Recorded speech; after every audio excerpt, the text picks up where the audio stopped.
I'm so glad you guys can stay, and I have some amazing guests on stage with me. And I'm going to have them introduce themselves. So you can tell us your name, a little bit about yourself, and also your connection to the world of recovery.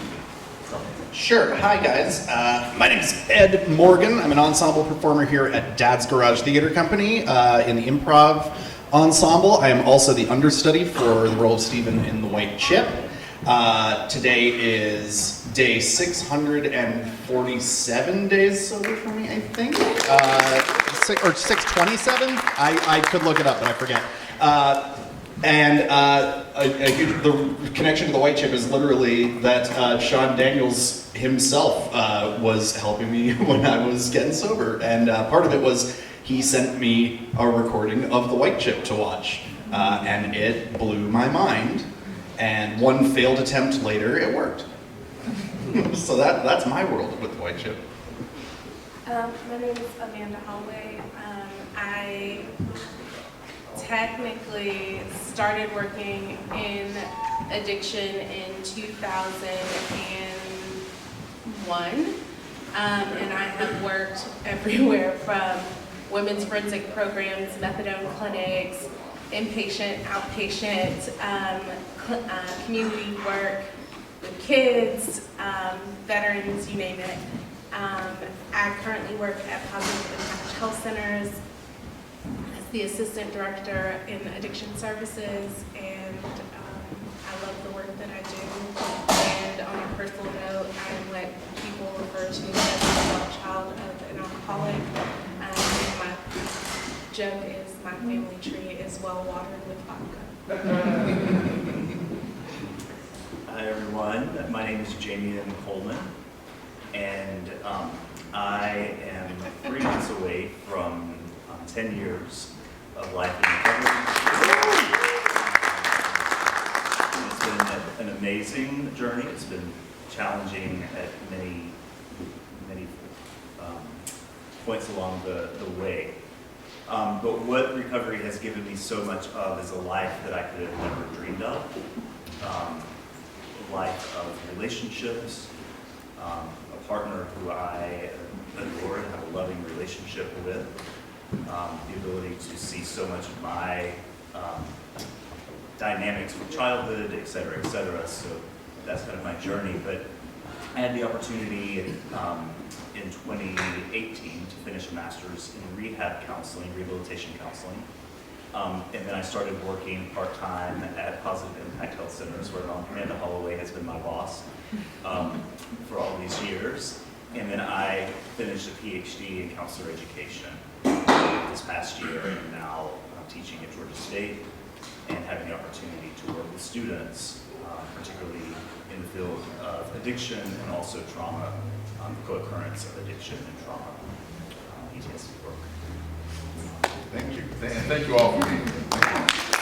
I suddenly feel woefully underqualified. No, man. No. So, of course, this is Sean Daniels. It's based on Sean Daniels' personal stories. It's very much one guy's experience with addiction. And what I would like for each of you to talk about, especially seeing the show or reading the show, what are things about the challenges of addiction that the play didn't cover that we should probably be aware of as a general audience? Yeah, everybody starts thinking what first. So first I want to apologize. I woke up and my voice didn't. So I am so sorry. I sound like I smoke and I don't. It's very sultry. It's very nice. Thank you. It's doing the thing, and I couldn't make this up. I could not make this voice happen if I tried. But I think the hardest thing to explain to people is how hard it is to get help when you want help and you don't have resources.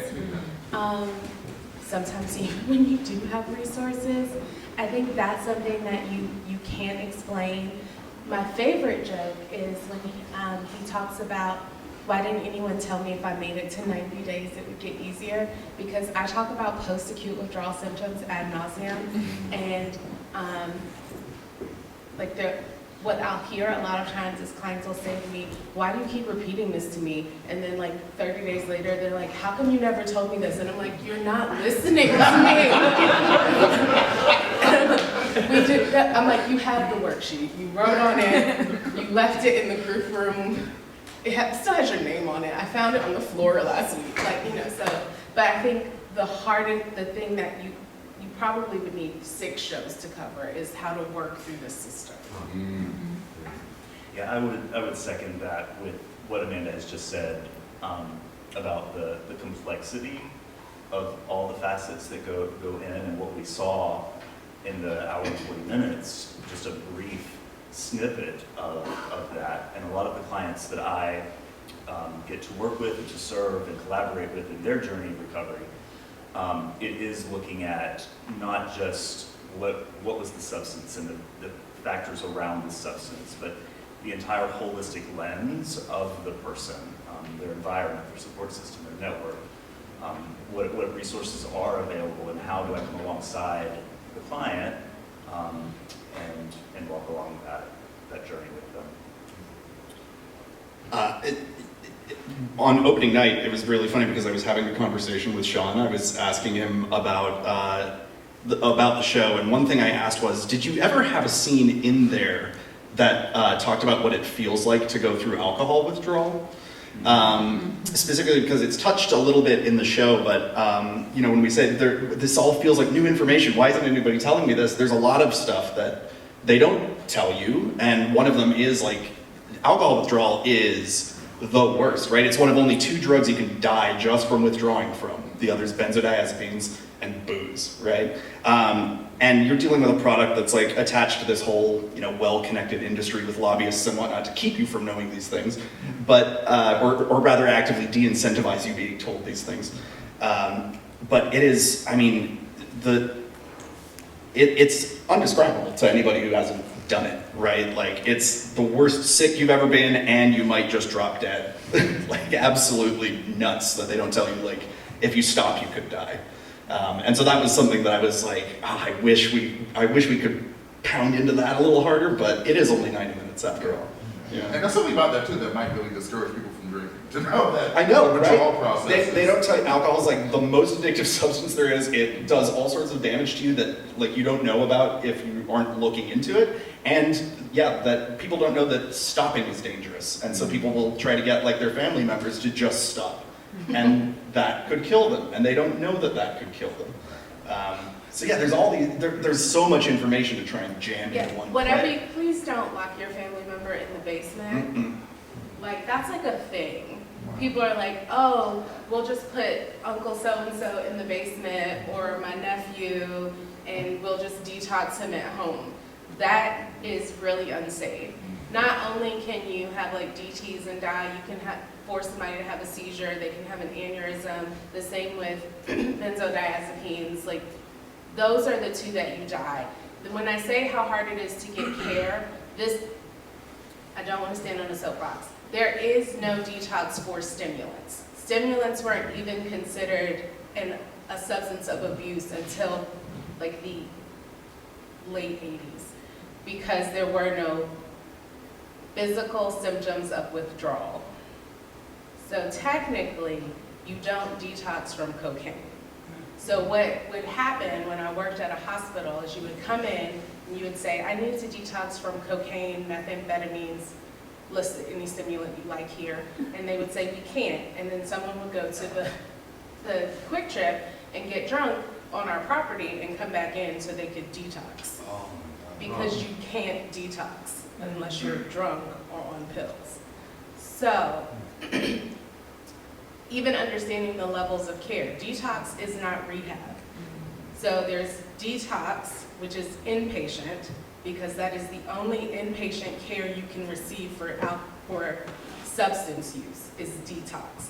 Detox is typically 3 to 5 days. If you are really, really, really heavily involved in substances, like if you've been on substances for a very long time, you might make it to 7 days.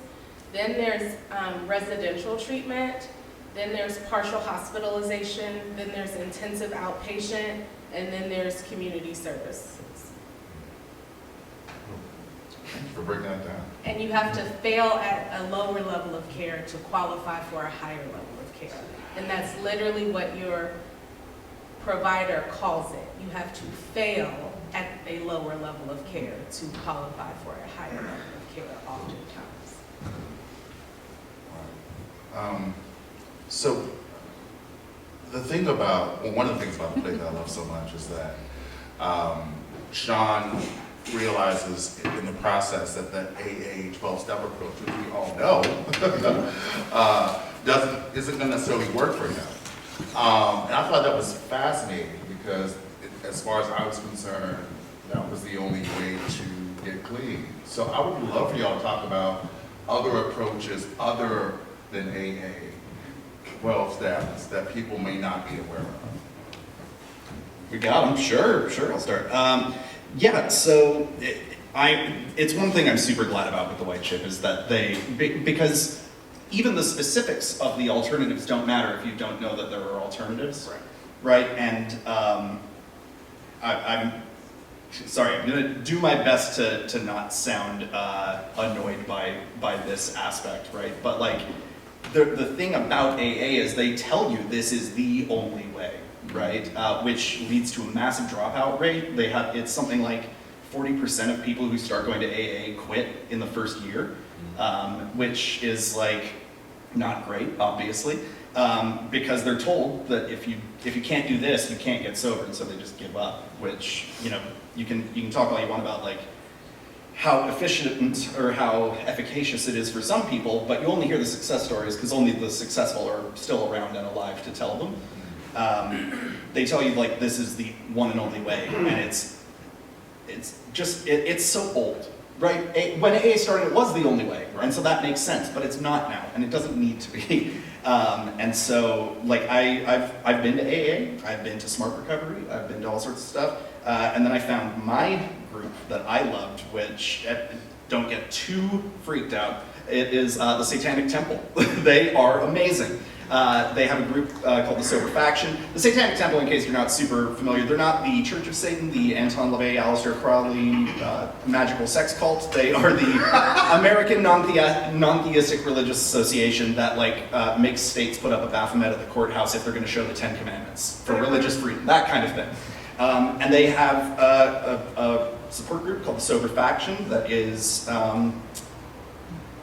it's very much, non-theistic Satanism, their whole thing is, I reject the idea that there is a power higher than myself, right? Like, physics, I guess, would be the one, right?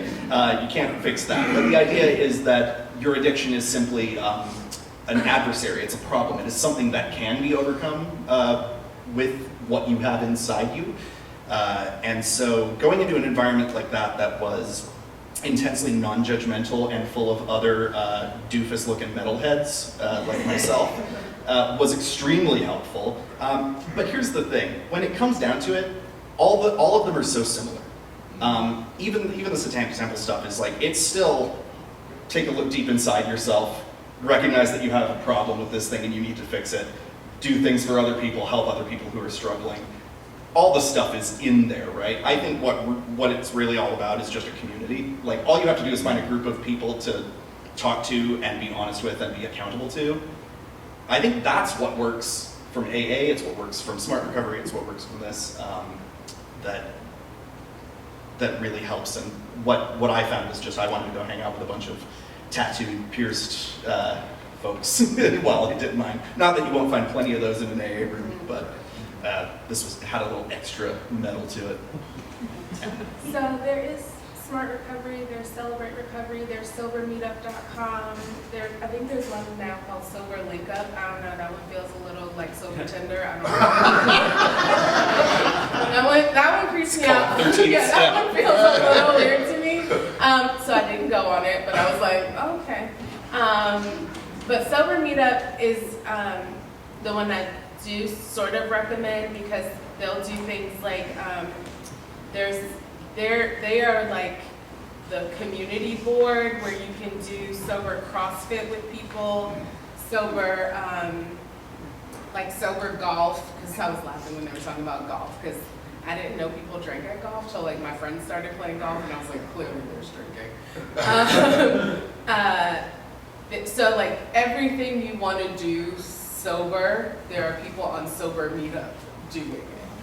And so that whole idea of community, because a lot of people are concerned that I'll never be able to do the fun stuff again. So I usually recommend that. I am a fan of AA when it's used correctly, and this is what I mean. AA was designed to be a program of attraction.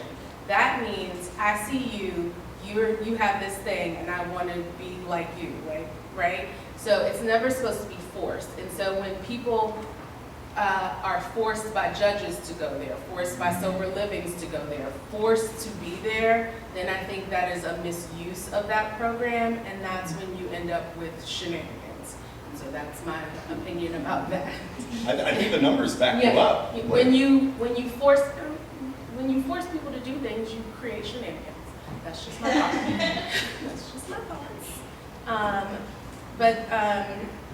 Then there are, I have another client, I can't think of the name of it, but it's Wiccans. So it's like a Wiccan support group. And then Double Trouble is for people who have dual diagnoses, so that you get support, because sometimes there are concerns about taking mental health medications and feeling like I can talk about my mental health diagnosis in conjunction with substance use issues. So Double Trouble is also a good avenue for people. 12-step was part of my journey of recovery in year 2. I was part of an emotional restorative program for 18 months that changed my life, where I had the opportunity to meet with a group of people and really connect. And it was around processing pain, understanding emotions, but then also it had a large dealing with shame, approaching shame. And so it heavily impacted me that way. But I just want to mention that I have the opportunity now to work at the agency where we work at Positive Impact. And it's really a wraparound approach, or an integrated treatment approach. So our clients come in, and it's a 9-month intensive outpatient program. It's 3 phases of a day program. And phase 1, the first 90 days, is really a lot of skill building. There's process group. We even have yoga, meditation, which I think is really cool, and our clients begin to like a little closer to the 90 days. And then once past the 90 days, they start coming to what we call continuing care. And that's the program that I get to coordinate. And it's where we look at not just here's recovery and then move on, but what does life look like in recovery? Because as difficult and as sometimes horrific as stopping substance is, we're looking at recovery. What does the person want their life to be like? But how do we help them to live that life without the substances that maybe was relied upon before? And there are a couple of professional groups too, because sometimes there's a lot of shame for people who feel like they're supposed to be better than addiction, which is sort of everyone on earth, but particularly like pilots and surgeons and those types of people. Like Talbot and Marr and those agencies have professional groups. So I was doing a lot of research trying to come up with sources to be in conjunction with production, sources that people can use for recovery. And I found out very quickly that there are, in the state of Georgia at least, very few free or affordable sources for folks who are looking at recovery as an option. So first thing I want to know, especially from you two, like, is this like a nationwide thing, or is this like really particularly a Georgia thing? 1, and 2, I mean, what are people who don't have the resources? Like, how do they go about getting the treatment? Are there ways for them to sort of, bypass the system and actually get this help that a lot of people can't afford to get? Speak your truth. Google is always listening.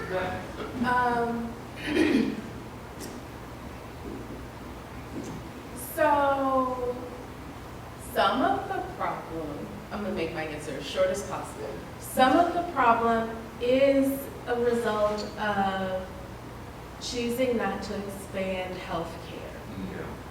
That's some of the problem.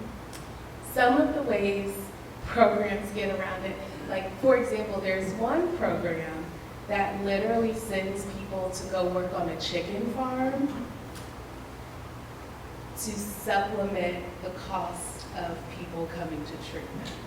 Oh, There's another program that sends people to go work in a call center to supplement the cost of treatment. I won't name them because I don't want them to get in trouble because I'm sure that's not legal. But I understand why. It's weird. I was on board with the chicken farm, but not the call center. So the call center, they work in the call center to get donations. And that is how some people pay for their treatment. They work in the call center that gets donations that funds treatment.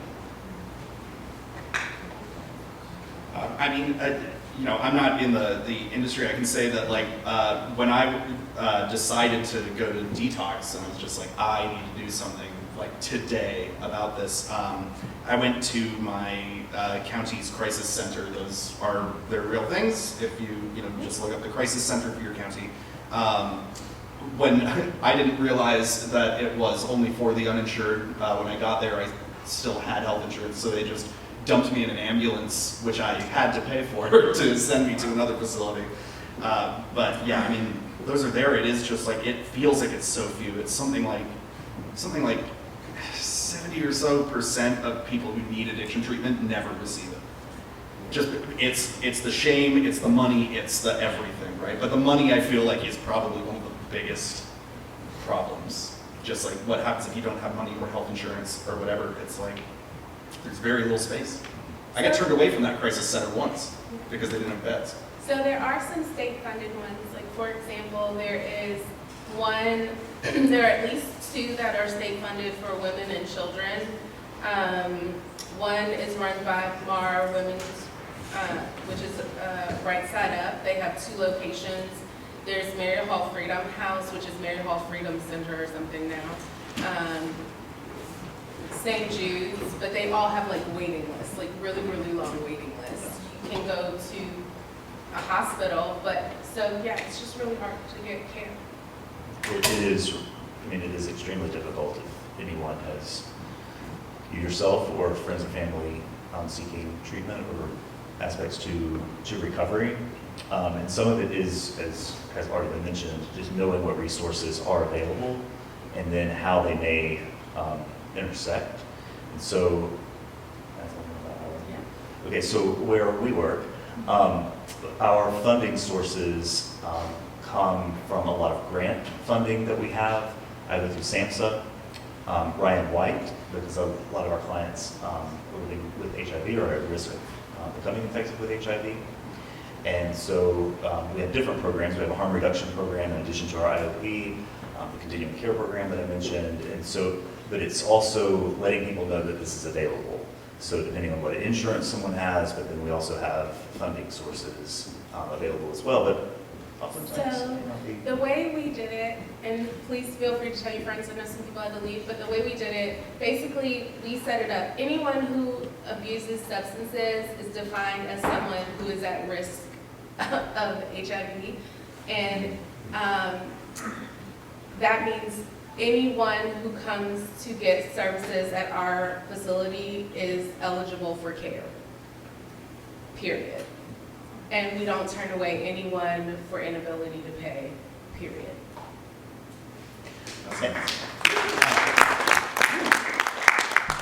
And I think sometimes people are like, wait, what? What did you say? Period. We don't turn away people because they can't pay. Period. Yeah. Ever. And trust me, I've been tested on that many times. And I mean it when I say it, and people call me. I will never turn someone away because they can't pay. That's amazing. Incredible. I'm going to open it up to y'all. If you have any questions for this wonderful panel. Or if not, I know some songs. Told me to sing along. So you guys were talking about different methods of recovery, smart recovery, also includes harm reduction. Can you tell me more about harm reduction as a strategy for recovery? Sure. Okay, I'm going to repeat the question real quick for the mic. Someone just asked about harm reduction as a strategy for treatment. Yeah, so typically when people are thinking about sobriety or recovery, they're thinking about abstinence-based treatment. And so, just for clarity, abstinence-based treatment means that you are not taking any illicit substances or drinking alcohol. And so harm reduction is this idea of maybe I'm someone who can engage in moderate drinking, but I don't want to take methamphetamines at all. Or maybe I'm someone who can engage in moderate marijuana use, but I don't want to drink alcohol and I don't want to do cocaine, or some version of whatever this is, right? But I need to think about what recovery looks like for me. I need to map out recovery for myself. I need to understand what's happening in my body. What does this need to look like for me? And so we have at our facility an 8-week program where you come once a week and you meet with our facilitator. His name's Jim Sackman, and he has, I think, 30 years of working in recovery, and they map out this personalized journey. Now this works if you are bored one day and you want to look up GSM criteria. This works really well for people who meet like mild to moderate DSM criteria. It doesn't mean we don't have people who probably it's not a good fit for, but I mean, try it, right? Like, we don't know what works for us until we try and see what works for us. Do you find that you have a success rate of transitioning people into abstinence? Do you find that, do you find that you're saving more people, including? I think that more people, we have had some people say, hey, I came to harm reduction twice. It's not working. Can I try your abstinence-based program? And we're like, sure, you can try the abstinence-based program. So I think it does give people the opportunity to not feel judged while they figure out what they actually need. Because I think that's what we all want, is to not feel judged, to not like feel like finger pointed at. Yes, ma'am. So, we're from Kentucky.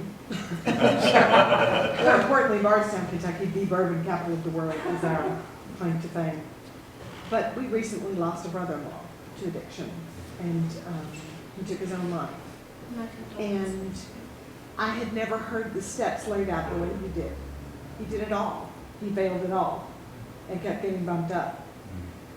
But the religious connection that he had to the reason that he struggled was never going to be the answer for him. And I never thought about that until this play. So you just need to know everybody should see this. Because everybody has somebody that they've been connected to. But being told to find Jesus when the people that represented Jesus to you as a child might be part of the problem was not the way to go. And I don't think he ever knew there was another way. We live in a small town, you think it's hard to find help here. In a small rural Kentucky town, it's very hard to find help, especially if your wife is in politics and things like that. So thank you for the work that you all are doing. Thank you for this presentation. Thank you for sharing It really made a with big us. difference. Thank you for sharing that. I can't imagine what it must be like for people who can't connect to the religious aspect. And they think that their only option is to connect to the religious aspect. Yeah, and coming from, like, I am a like rather intensely non-religious person. Like even in like the meetings and stuff I was going to with the Satanic Temple folks, I was like, yeah, but I'm not going to become like a card-carrying member of the temple, because like this is also an organized religion, right? Like I still have a problem with this. I think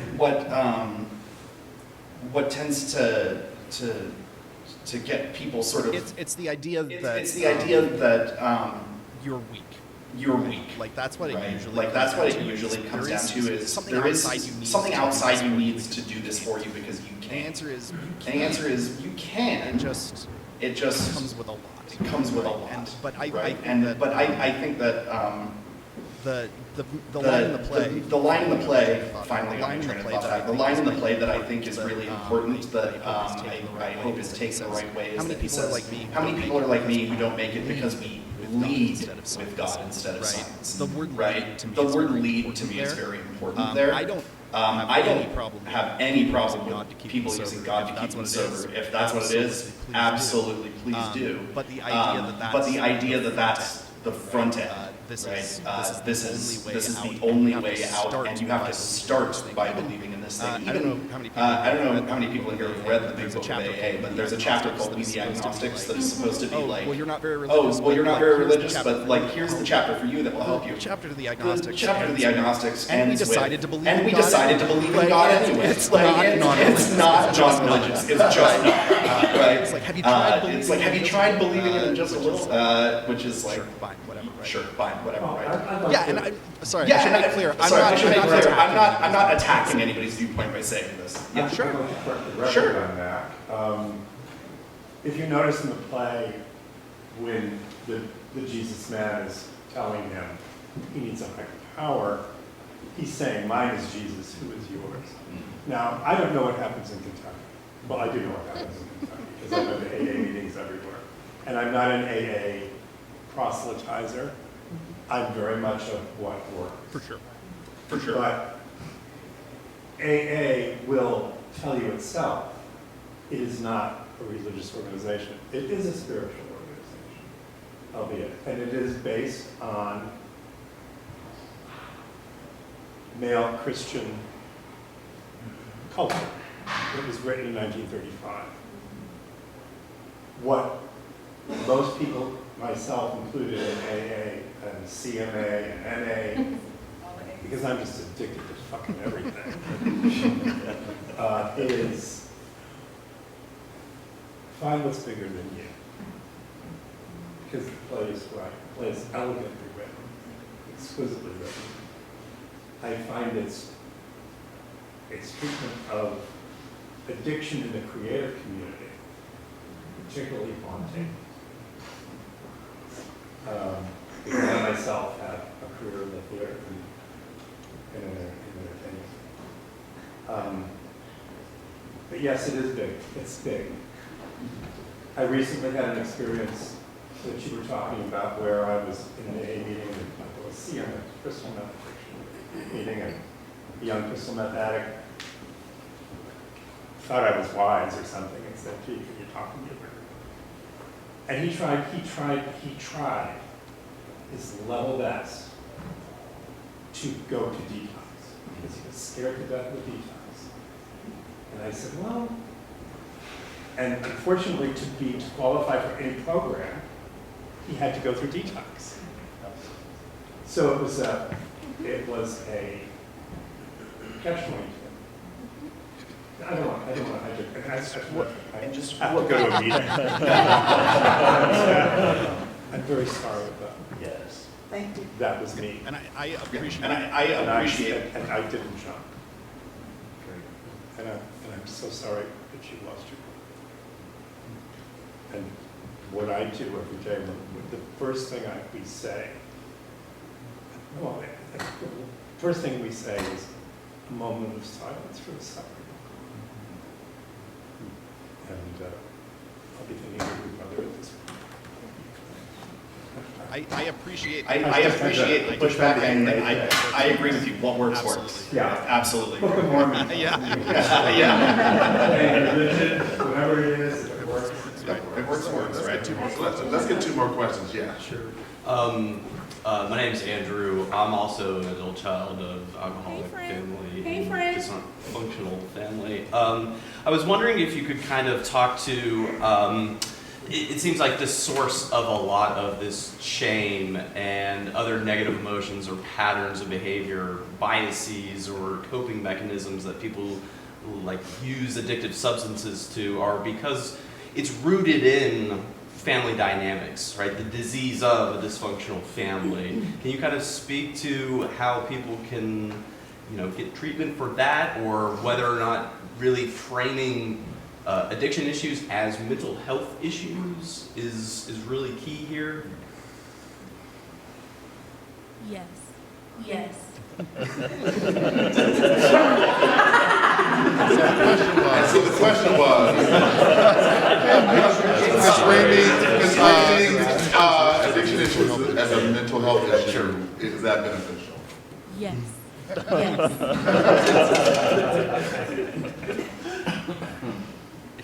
Beneficial. That's a soapbox on its yeah, own. it feels It feels like it. The full answer would take an hour, but yeah.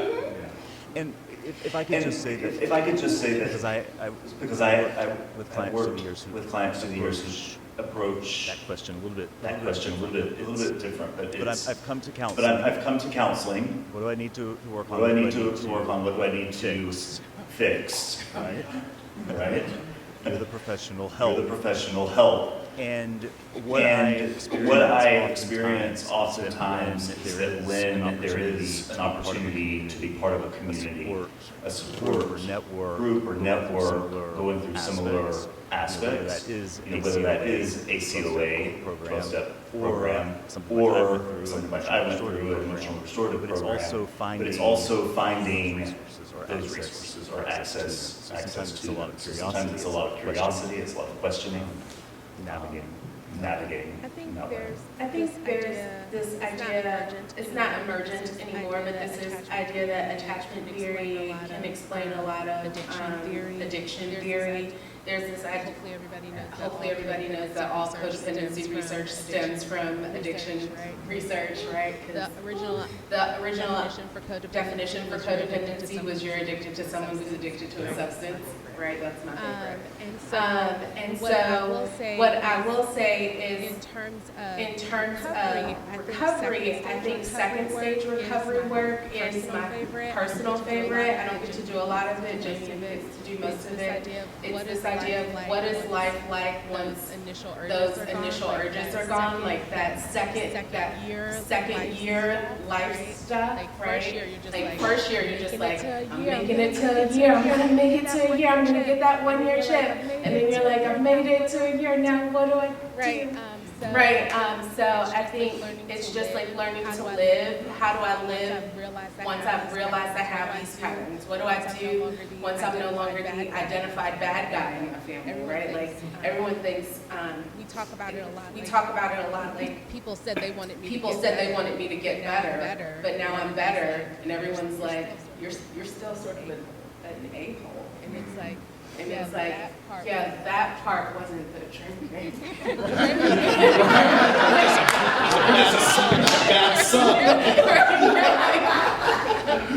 I don't know how to do that.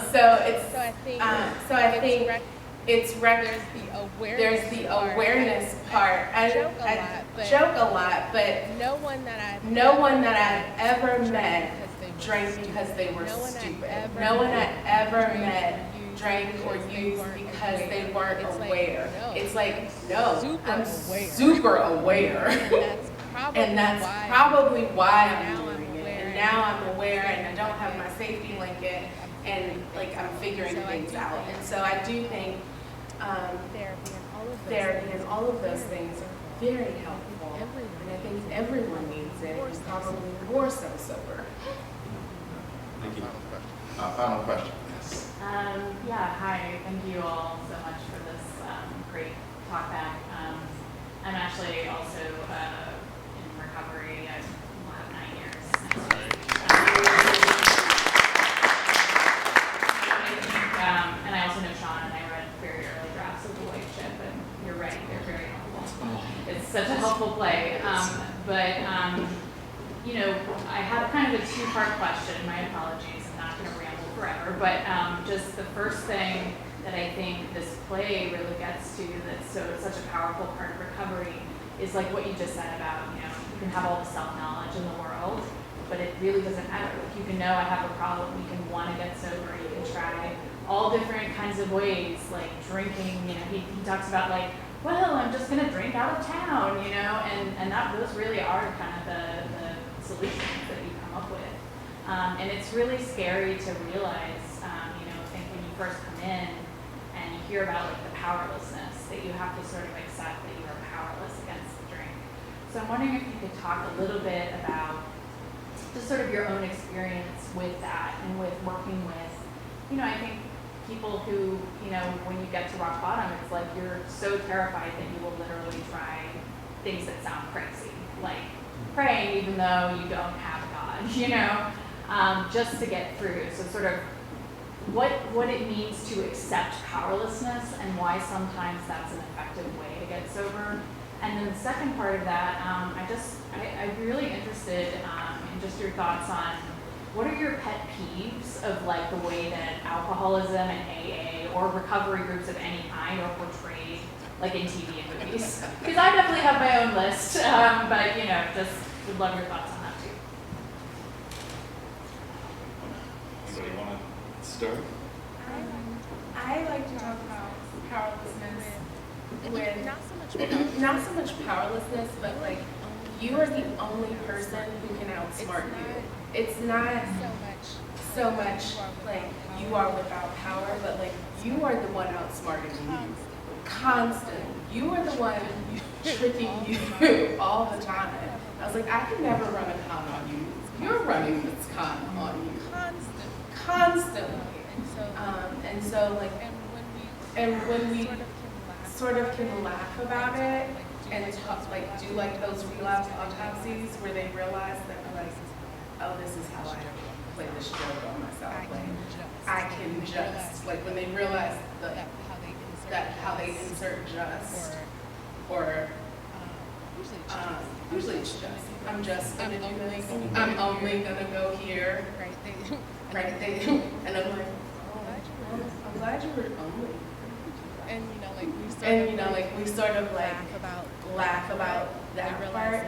They realize that that's where the power is, and that's how it sort of starts, right? And then we talk about how like the snowball goes down the mountain, and that's the powerlessness part. Once that snowball gets going, that's what it is. And I hate every scene, every movie. I think it's that creepy tone they all take. Hey,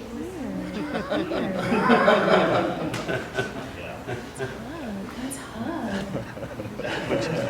Which is one thing about powerlessness. So I work with a lot of clients with multiple historically marginalized identities. So this idea of powerlessness. They come in and already powerless.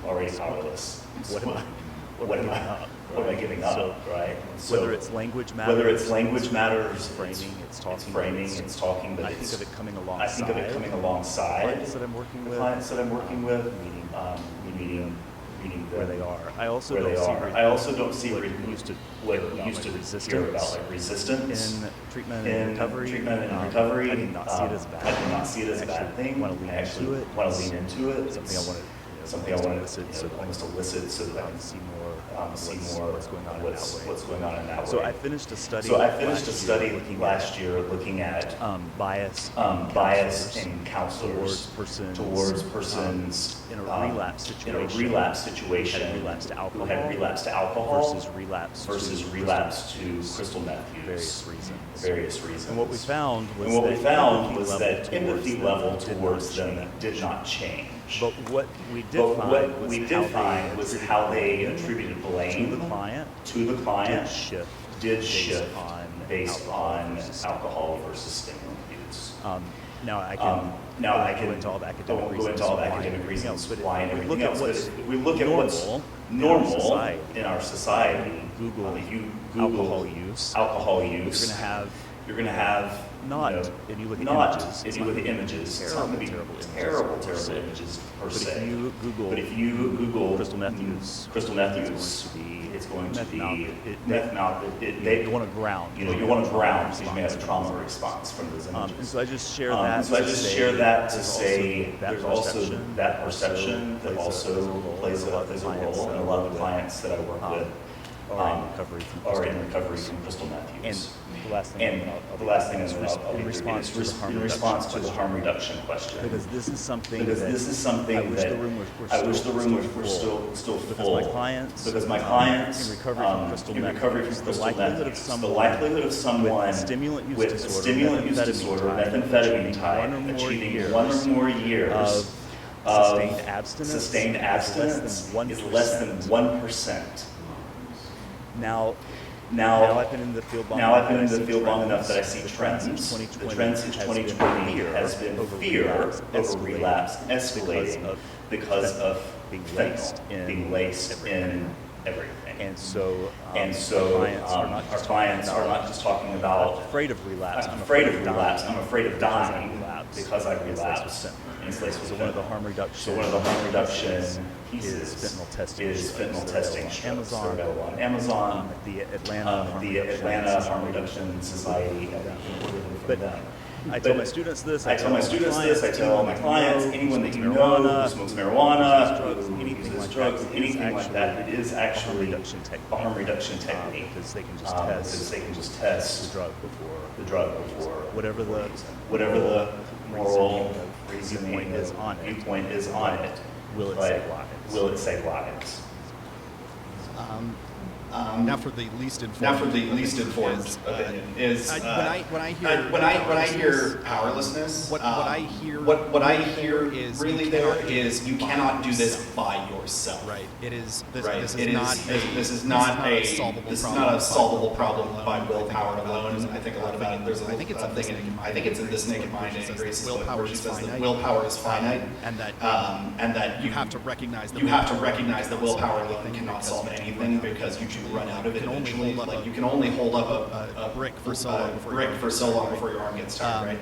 So what I took that was a lot of like you need help. It doesn't matter what the help is or where it comes from. What somebody or something to help you. And so I think that it is sort of a language problem. Is like we use words like powerlessness. Probably because it comes from a religious paradise, right? Which can't besmirch that.